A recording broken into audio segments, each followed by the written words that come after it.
Ito ang latest mga kababayan. Senator Antonio Sani Trillanes.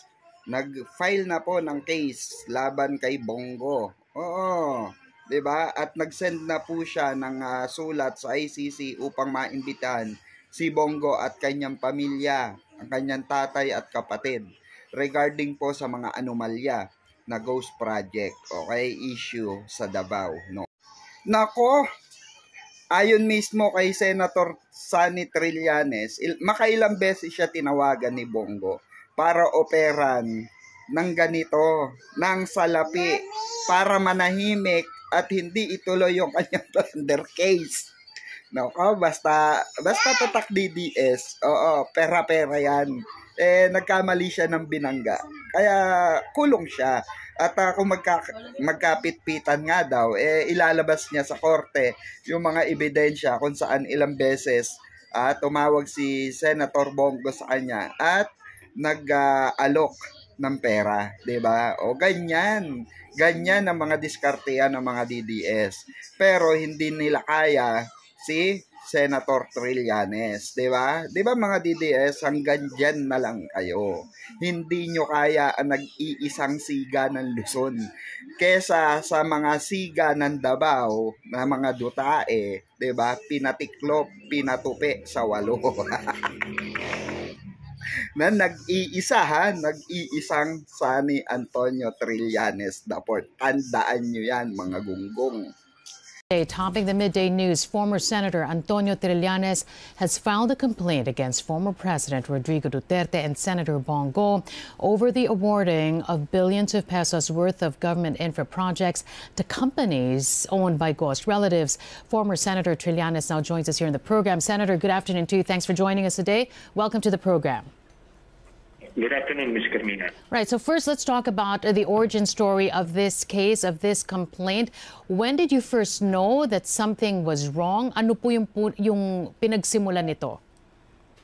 Nagsimula po ito when I was still in the Senate. So I was able to get all the official documents from the Commission on Audit and DPWH. So nakita namin dito, nag-accumulate ito, bali 7 billion pesos worth of infrastructure projects na in-award nila Duterte and Bongo to the father and brother of Bongo, starting nung mayor pa si Duterte hanggang naging presidente. So bawal po yan, maliwanag po yan na kuwan yan sa plunder law. Would you say that this scheme, alleged scheme, spanned, more than a decade? Yes.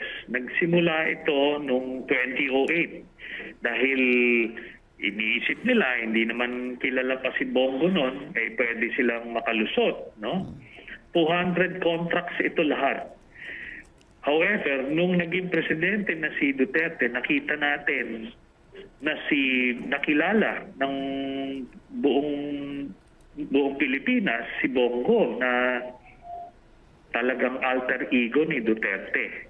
At because of that, na-expose din yung itong pagbibigay ng kontrata, billions worth of contracts dito sa tatay at kapatid.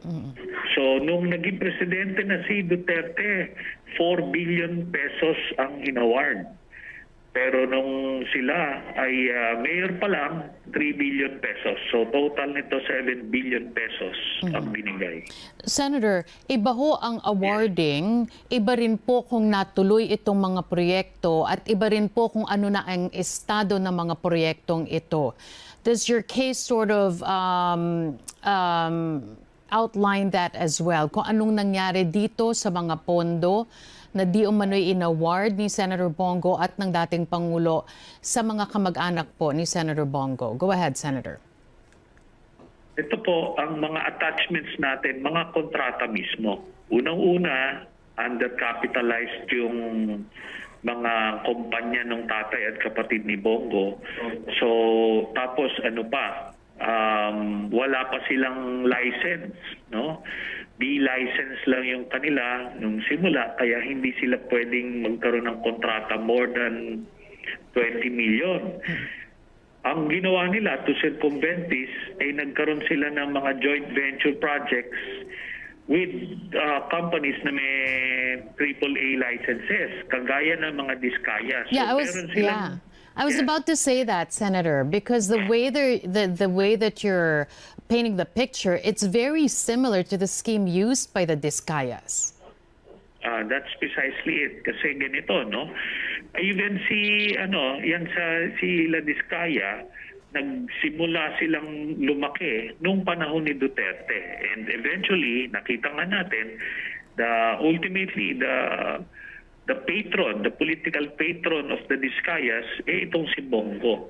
Meron silang 5 kontrata with the father of Bongo. May joint venture sila. Worth almost 900 million pesos. Then, itong mga ito, si Yusek Bernardo, na ito yung basically star witness, si Bongo rin ang nag-appoint nito. Kaya nakikita natin, ultimately, ang mastermind nitong buong scam na ito ay si Bongo mismo during the time of Duterte. Of course, na yan. Binigyan niya ng basbas ni Duterte when he was president. Bakit po ngayon lang kayo nag-file? Yan na naman po ang tatanungin ng marami. Bakit ngayon lang, Senator? Actually, nilabas ko itong issue na to noong 2018. Kaso alam naman natin na kontrolado nila yung mga korte nung panahon na yon. Kaya hindi natin to i-final. Anyway, plunder law ito, ang prescription period nito, 20 years. So sinasabi ko yan na pagbaba nila sa pwesto, ipa-file ko. So final ko ito last year. Plunder, nilagay ko yan sa DOJ. However, ang ginawa nung tao ni Duterte na yung Prosecutor General, pinasa ka agad sa Ombudsman, kaya binaon nila ito. Pero without prejudice yung naging decision, ito ngayon, nagdagdag tayo ng mga kontrata na hindi ko nakuha nung senador pa ako. Kaya ito na ngayon ang final natin with the new ombudsman na sigurado tayong hindi sila po proteksyonan. Paano ho kayo nakakasigurado na hindi sila po proteksyonan? Gayong nung nakaraang administrasyon ay kaalyado itong si now Ombudsman Remulla ng mga Duterte? Well, I think times have changed at iba nagkakaroon ng political realignments kasi kung ganyan ang basis natin, lahat naman sila magkakakampi ng immunity sila. Kaya magkakakampi sila pero nagkaroon ng political realignments and I think based on what the Ombudsman Remulla has been showing and saying to the public, nakikita natin na objective siya. Senator, we've heard the denials coming from Senator Bongo. Dito po sa kaso na inyong isinampa sa Office of the Ombudsman, what ultimately links, what ultimately pierces that denial that Senator Bongo has been telling the public? Unang-una, brazen lie yung sinasabi niya na wala siyang kinalaman. Kasi tatay at kapatid nga niya. Hindi to ordinaryong kamag-atak, distant relative mo. No? Ang plunder law nga, very generous pa sila, up to 4th degree of consanguinity and affinity. Ito, first degree yung tatay niya, tapos yung kapatid niya, 2nd degree. So ngayon, hindi niya pwedeng ikaila. Tapos 200 contracts ito. More than 100 nung presidente, tapos almost 100 nung nasa Davao City pa lang. Yung pag-follow up mo pa lang ng mga cheque. Doon sa City Hall, hindi ba kayo nagbubungguan doon? Di ba? Tapos, ganito yan. Kahit nasabihin mo, o anong assertion mo, wala kang kinalaman, wala kang influensya, the law is very strict. Pag may kamag-anak ka na nagnenegosyo doon sa sa isang area mo na meron kang impluwensya, dapat hindi sila magnegosyo doon. So for example, nung nasa Davao pa lang si Duterte, siya yung executive assistant, sana sinabihan niya yung kamag-anak niya na doon kayo sa Visayas o sa Luzon magnegosyo. Or sa private sector. Ganun din nung presidente na siya, si Duterte, at special assistant si Bongo, dapat sinabihan niya yung tatay niya at kapatid niya na mag-private sector muna kayo kasi nasasakupan na ni Duterte na talagang alter ego siya, buong mundo. Diba? Even hanggang ngayon na senador siya. Ganun lang kasimple yun. Hindi natin sinasabing huminto ng pagnenegosyo yung kamag-anak niya, pero dapat hindi dun sa nasasakupan niya. Ganun lang po yun. Senator, what then do you tell them who's probably going to say, ganyan talaga, simple lang. Katulad po nung sinabi niyo, simple lang naman ang explanation dyan. Classic Trillanes yan. Ganyan talaga siya. Galit naman talaga siya sa amin. Kaya yan ang talagang gagawin niya. Sort of trivializing the matter. I can almost hear the other side saying it that way. Senator, what would be your reaction? Alam niyo po, sa social media pwede po yan. Pwede sila makapangloko. Pero ito, kaso na ito talaga, dokumentado po ito, hindi subukan yung ganyan yung paliwanag nyo kung uubra yan. Ganun lang po kasimple yan. Senator, balikan lang po natin yung sinabi mo kanina. In so many words na ang mastermind dito ay si now Senator Bongo. Dating malapit na aide ni Mayor Duterte, naging special assistant nung Pangulo siya. Pagkatapos ngayon ay senador na. Ang sinasabi nyo ba, ang tinutukoy nyo ba na dito nagsimula yung ganitong klaseng scheme? Pagkatapos ay lumaganap na lamang nung nakita nung iba na pwedeng pagkakitaan ang gobyerno? Go ahead, Senator. Yes, nag-set up sila nung sindikato nung naupo si Duterte bilang presidente. Kaya nga nasabi ko na italaga si Bernardo bilang USEC ng DPWH noong 2017. At si Bongo ang nagtalaga niyan diyan. Kaya itong mga statements nitong mga makikita nyo, nila Diskaya, nila Bernardo, at yung iba pang DPWH na nagpepresenta na witness, pinoproteksyonan itong mga opisyales ng Duterte administration, samantalang sila'y nasa likod nun. Kasi ito na nga, kahit na anong denial ng mga Diskaya at ni Bongo na wala silang ugnayan, ito, nagpresenta ako kanina sa media, 5 kontrata ng joint venture ng CLTG at ng mga Diskaya. Kaya undeniable to. Kahit na anong pangluloko nila, pagsisinungaling sa publiko, pero the documents will speak for themselves. The optics are good, Senator Trillanes. I'm not gonna lie. This rides on the momentum of holding those responsible to account.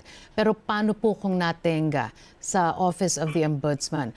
Paano po kung biglang humina po ang takbo ng hustisya at hindi mapanagot ang dapat mapanagot? Ano po ang aasahan sa inyo ng publiko? Babantayan po natin ito, no? We are an interested party, so talagang mangangalampag tayo dito. And we're hoping na nung napalitan na yung ombudsman, wala nang, or nabawasan at the very least, yung proteksyon nila Bongo at ng mga Duterte. Kaya we're hoping for some objectivity and fairness. At ganito, regardless of what's happening, we'll just have to hold on and keep the faith na ang mga institutions natin will work kasi talagang otherwise we will just have to reset again no? Just like what happened noong 1986, masyado magulo yun. Kaya itong gawin natin, babantayan na lang po natin. And we're going to have to leave it at that. Former Senator Antonio Trillanes joining us on the line this noon. Maraming salamat po. Thanks again. Maraming salamat po. Duterte, kaya hindi niya pwedeng ipagkaila na hindi na impluwensyahan ito. Tapos, nung senador na si Bongo, ganun din. Kahit na senador siya, siya pa rin ang nag-a-act as the alter ego of Duterte's. Talagang siya pa rin yung special assistant. Kaya ito ay maliwanag na violation sa ating batas at kaya natin siya nakasuhan. Yun po. Sir, ano po yung ebidensya natin? Ang ebidensya po dito ay mga kontrata mismo galing sa DPWH. Ito po ay nakuha ko nung ako po ay senador pa. Tapos dinagdagan namin nung iba pang mga dokumento nung natapos na ako sa pagkasenador. Bawal po ito. 'Di ba? Hindi mo pwedeng bigyan ng kontrata yung tatay at kapatid mo.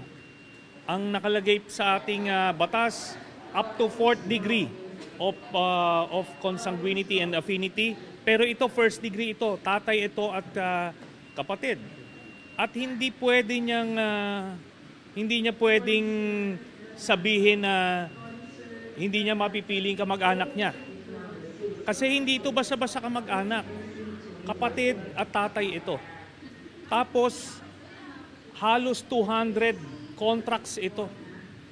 Sa City Hall ng Davao hanggang sa nung sila ay presidente na. O yun. So bukod pa ron, itong CLTG at saka Alfrego Builders na construction companies nung tatay at kapatid ni Bongo, undercapitalized ito. Hindi sila pwedeng magkaroon ng mga proyekto ng mga daang-daang milyon. So ang ginawa nila, nagsisircumvent sila ng ating batas by having joint ventures with yung may mga AAA licenses. Okay? So bukod nga doon sa undercapitalized, sila rin ay may B license lang nung mga panahon na yon at kaya sila nagjo-joint venture. Tapos may nakita rin tayo, sinama natin dyan sa ating mga dinistribute sa media, 5 kontrata nila na malalaki na aabot ng mahigit 800 million pesos with the Discayas. Kaya yung sinasabi ni Bongo na hindi niya kilala yung mga Discaya, may joint venture yung tatay at kapatid niya. Tapos, paano nagkakilala itong mga ito? 'Di ba? So yan yung mga problema ni Bongo na harapin niya pagka naisampa na to. Sir, former President Duterte, bakit siya kasama din dito sa kaso? Dahil siya yung principal. Ang nangyari dito, nung mayor pa si Duterte, executive assistant si Bongo. Maaring iniisip nila na hindi naman kilala itong tatay at kapatid ni Bongo that time, pero eventually, nung nagpresidente na, nakita natin si Bongo, nakilala natin si Bongo, at halos isang tao sila. So ang pumipirma, ang nag-a-approve ay itong si Duterte, pero nasa likod niya itong si Bongo. Sir, so simula pa nung alkalde si Duterte, itong kaso na to hanggang doon sa mabuo yung 7 billion na yan? Yes. Simula ito nung 2008 hanggang present. Okay? At ano ito? Hindi ito minsanan lang. Halos 200 contracts ito. Sir, bukod sa mga kontrata, ano pa pong pruweba natin to prove na may connivance, collusion, na meron pong pinaburan talaga itong CLTG Builders sa Alfrego? Ano pa pong evidence? Alam natin, di ba, special assistant si Bongo ni Duterte. Tatay niya nakakuha at kapatid niya nakakuha ng 7 billion na kontrata. Kumbaga, hindi na ito pahirapan. Di ba ang issue ngayon, sino ang politikong nasa likod ni Diskaya. Di ba? Sinasabi nila sino yung politiko nasa likod. Darating tayo dyan ha, kasi makikita nyo rin kung sino yung nasa likod dyan. Pero, ito hindi mo na kailangan malaman kung sino yung nasa likod kasi tatay at kapatid mismo. That is how the plunder law was defined. Pag nagbenepisyo ka illegally sa mga and through a series of acts. Oo. So, ito, pati pamilya mo kasama ka diyan. So, worth 50 million. Agad ba yung mga masasapa ng kaso? Ngayon, binabanggit lang natin si Duterte, si Senador Bongo, yung tatay at kapatid. Meron ba mga additional DPWH officials? Yes. Yung DPWH officials dito, yan na yung makukuha na testigo ng ombudsman. So ito yung pagkakataon nila. Kung hindi sila magko-cooperate, sila ang makakasuhan.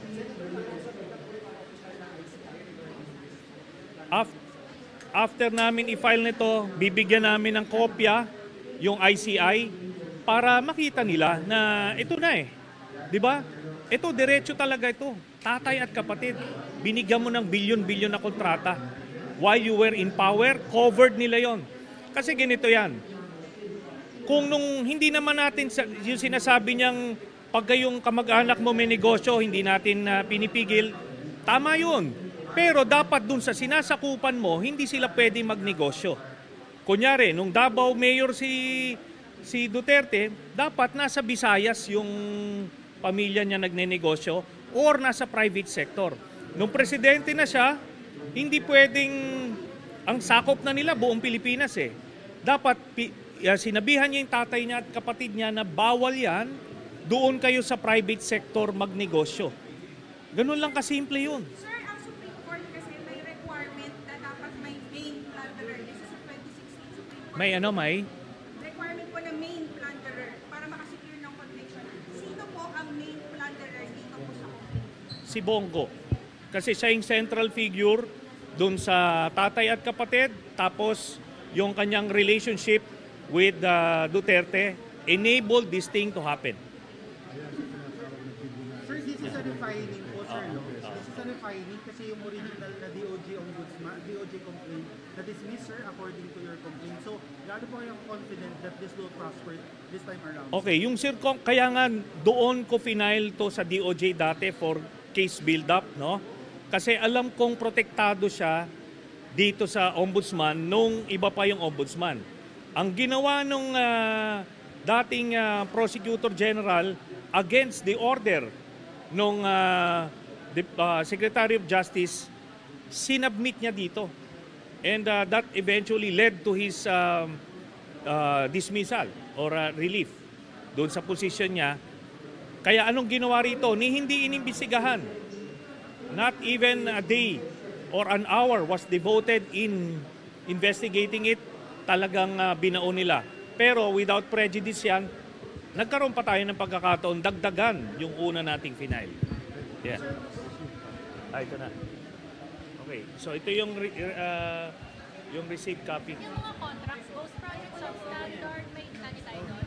Ano klase mga contracts? Incomplete, yung iba. Incomplete pero nabayaran. Sir, iba't ibang infrastructure project na just flood control? Yes, iba-iba. May flood control, merong mga road widening, lahat-lahat. At ito nga, ang assumption natin dito, kahit na kompleto o nagawa yung proyekto, pero yung offense niya is hindi dapat sa tatay at kapatid ang nag-benepisyo. Sir, clarify ko din, saan city pinakamaraming contract? Sa Davao Region and Davao City. Okay. Okay. Thank you.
ganito, no?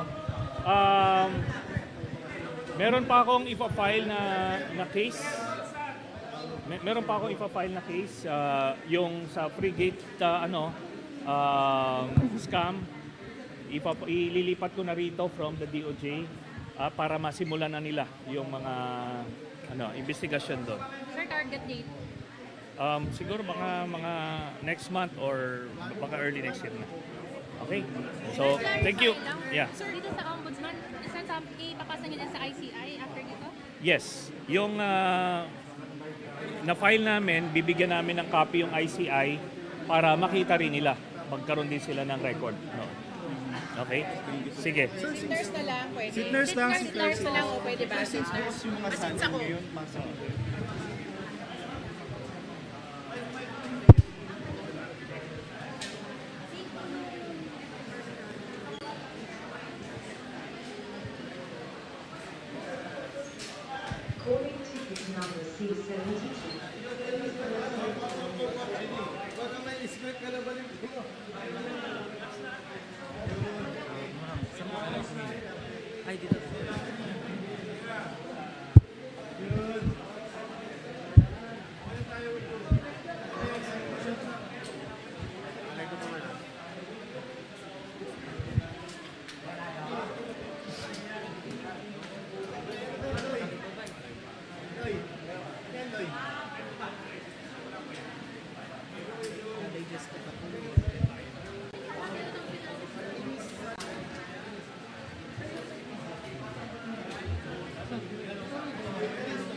Okay, bye-bye. Uwi na. Nagsarado yung ano eh. Okay. Oo, papayag na eh. Pumayag na eh. Sa harap. Kaya pupunta dun eh.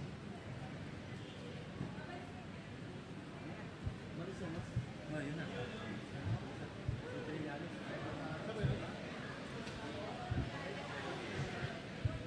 Dito tayo. Doon tayo. Ayan to. Sa loob na na. Pangit sa